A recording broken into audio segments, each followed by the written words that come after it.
이 시간 우리에게 주시는 하나님의 말씀 마태복음 15장 21절에서 28절까지 말씀입니다. 신약성경 25쪽입니다. 예수께서 거기서 나가사 두로와 시돈 지방으로 들어가시니 가나안 여자 하나가 그 지경에서 나와서 소리질러 이르되 주 다윗의 자손이여 나를 불쌍히 여기소서 내 딸이 흉악하게 귀신 들렸나이다 하되 예수는 한 말씀도 대답하지 아니하시니 제자들이 와서 청하여 말하되 그 여자가 우리 귀에서 소리를 지르오니 그를 보내소서. 예수께서 대답하여 이르시되 나는 이스라엘 집에 잃어버린 양 외에는 다른 데로 보내심을 받지 아니하였노라 하시니 여자가 와서 예수께 절하며 이르되 주여 저를 도우소서. 대답하여 이르시되 자녀의 떡을 취하여 개들에게 던짐이 마땅하지 아니하니라. 여자가 이르되 주여 옳소이다마는 개들도 제 주인의 상에서 떨어지는 부스러기를 먹나이다 하니 이에 예수께서 대답하여 이르시되 여자여 내 믿음이 크도다.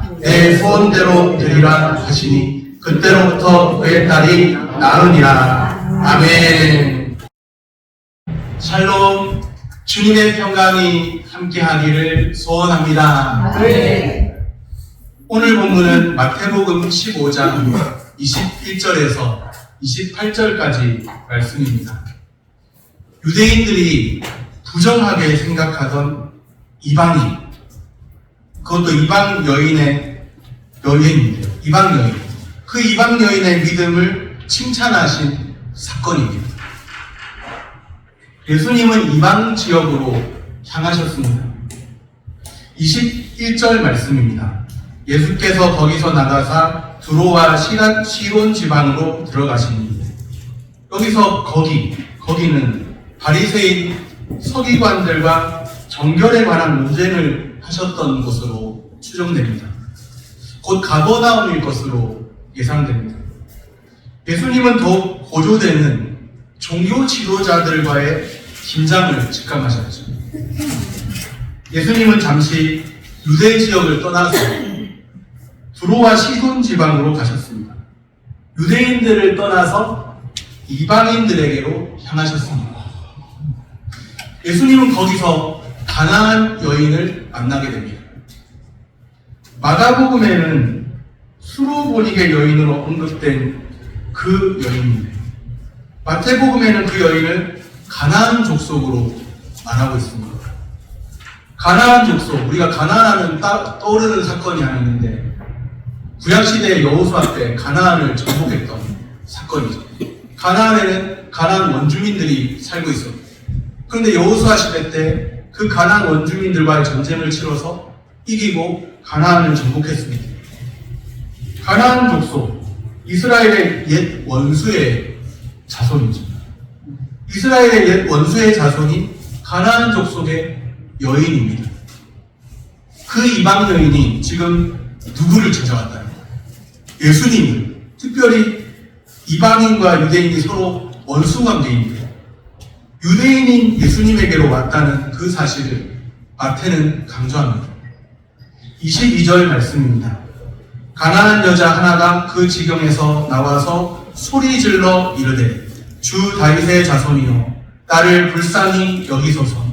내 딸이 흉악하게 귀신 들렸나이다 하되 지금 예수님께서는 유대 종교 지도자들과의 그 관계가 긴장 관계가 악화되어서 이제 유대 지방을 떠나서 이방 지역으로 오셨습니다.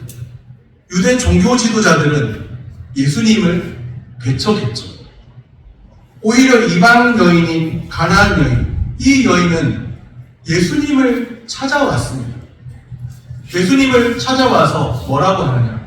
주 다윗의 자손이요. 그러면서 예수님을 간절히 불러요.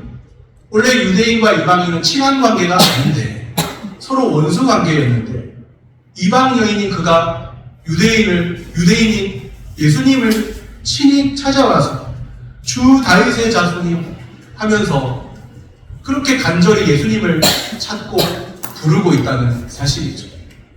어쩌면 이 세상 가운데 예수님을 간절히 찾아야 할 사람들 많을지 모릅니다. 예수님에 대해서 알지 못하지만 예수님을 간절히 찾아야 할 사람들.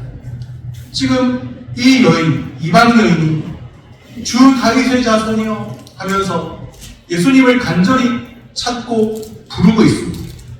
왜 그 여인은 그렇게 유대인과 이방인이 친한 관계가 아닌데 왜 그렇게 예수님을 찾아와서는 간절히 예수님께 부르짖고 있을까요?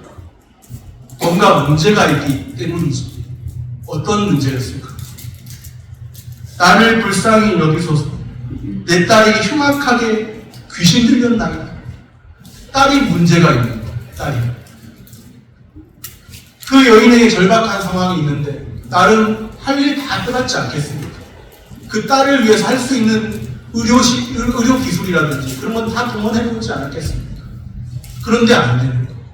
이제 예수의 소문을 어디선가 듣고 주 다윗의 자손이요 예수님께만 나아가면 예수님이 고쳐주지 않으신가 그런 생각으로 나온 거예요.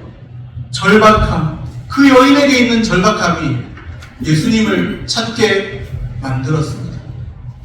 어쩌면 오늘 우리가 예수님을 믿노라고 입으로 고백하고 있으면서 예수님을 찾지 않는 이유, 예수님께 부르짖지 않는 이유, 그것이 있다면 우리에게는 이 여인만큼의 절박함이 없는 거예요. 예수님을 만나야 한다. 예수님을 만나야 내 인생이 달라질 수가 있다. 그 예수님은 모든 병든 자와 모든 귀신 들린 자를 고치신 분이시고 그 예수님은 모든 문제들을 예수님께 가져가면 다 치유해 주신 분이시고 그 예수님은 세리와 죄인들의 친구가 되십니다. 그 예수님께만 나아가면 모든 문제를 고침받을 수 있다. 그런 마음, 또 그런 절박함이 있어야 절박함이 있는 사람이 하나님께 매달리고 하나님께 간절히 구하게 되는 것 같아요. 이 여인은 절박함이 있었습니다. 자신의 딸이 흉악한 귀신에 들렸다는 것. 자비하신 예수님이신 누구도 해결하지 못하는 그 여인의 문제를, 그 여인의 절박함을 들어주지 않으실까요? 그런데 뜻밖입니다. 23절에 보면 예수는 한 말씀도 대답하지 아니하시니 주 다윗의 자손이여 불러요. 예수님을 찾아요. 유대인 종교 지도자들도 배척했던 그 예수님을 이방 여인이 찾고 있어요. 그런데 간절히 부르짖고 있는데 예수는 한 말씀도 대답하지 아니하시니 이방인 여인의 절실함에 그래 알았다. 내가 가서 고쳐주마. 걱정하지 말아라. 내가 다 해결해주마. 그러실 것 같은데 자비하신 예수님. 여인의 절실함에 냉담하게 반응하십니다. 하나님 왜 어찌하여 나에게 이런 상황을 허락하셨고 왜 내 기도에 냉담하게 반응하십니까? 그런 분 계실지 모릅니다. 이 여인의 기도에, 이 여인의 부르짖음에 냉담하게 반응하십니다. 여기에 중요한 교훈이 있습니다.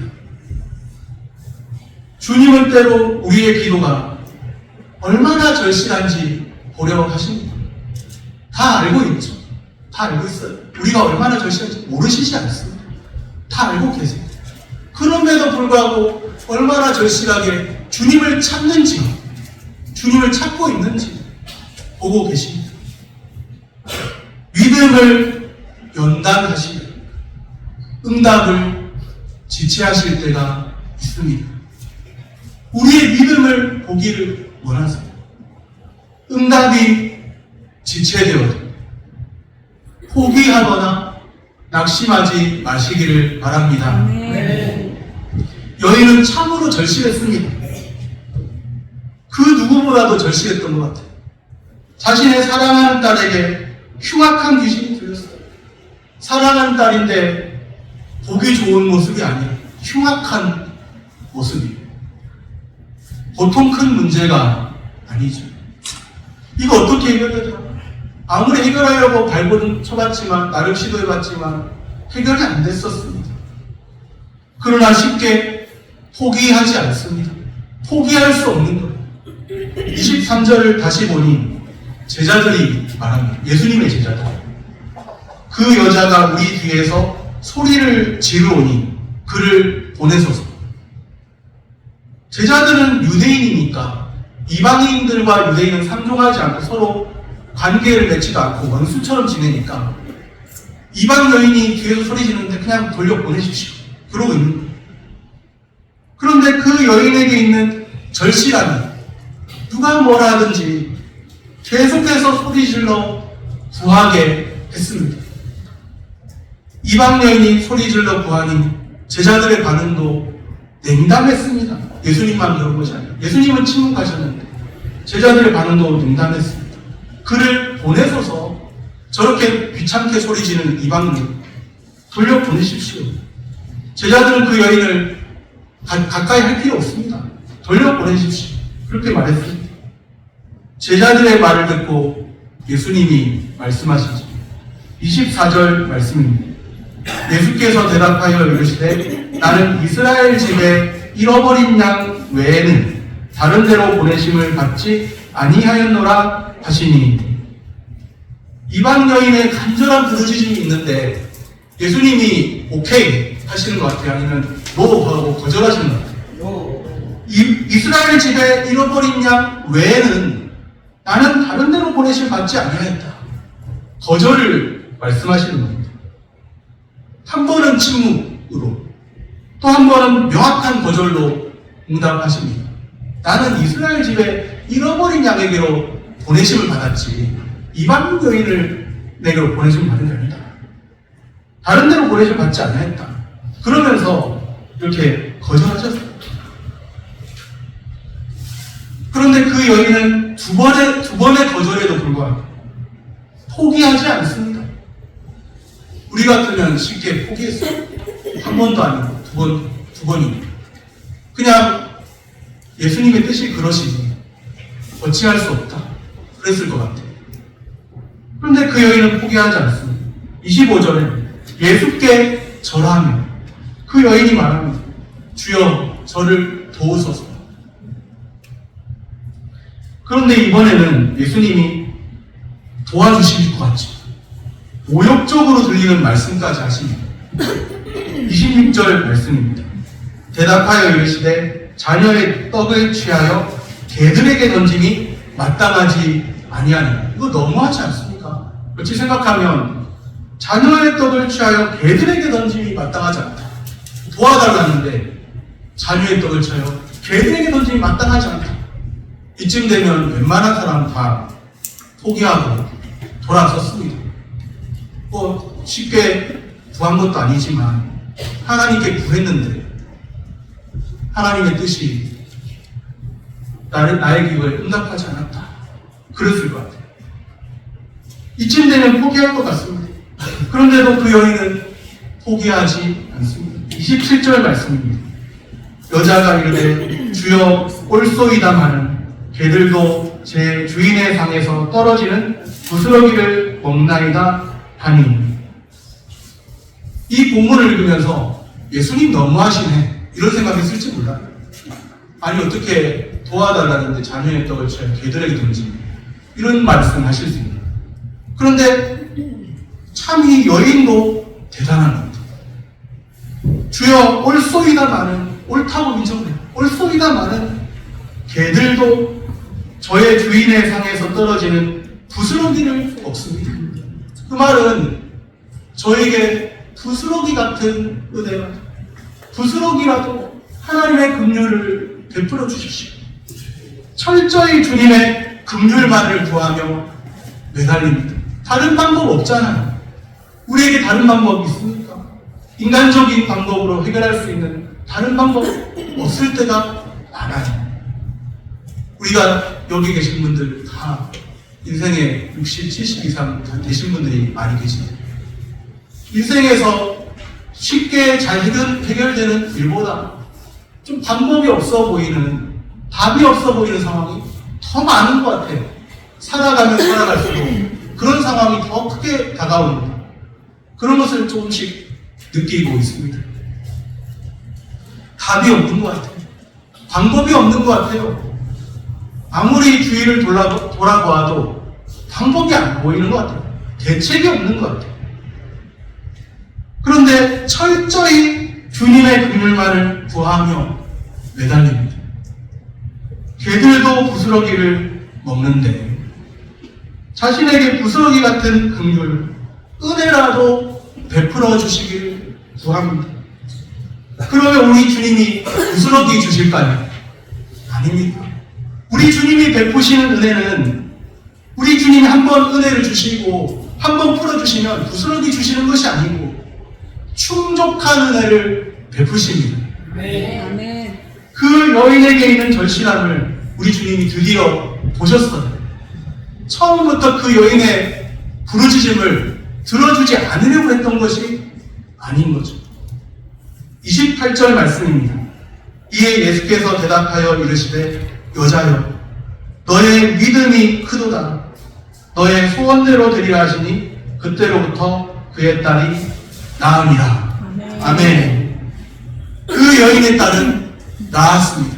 기적이 일어났다고 말하는 거예요. 그 여인의 부르짖음이 응답받았습니다.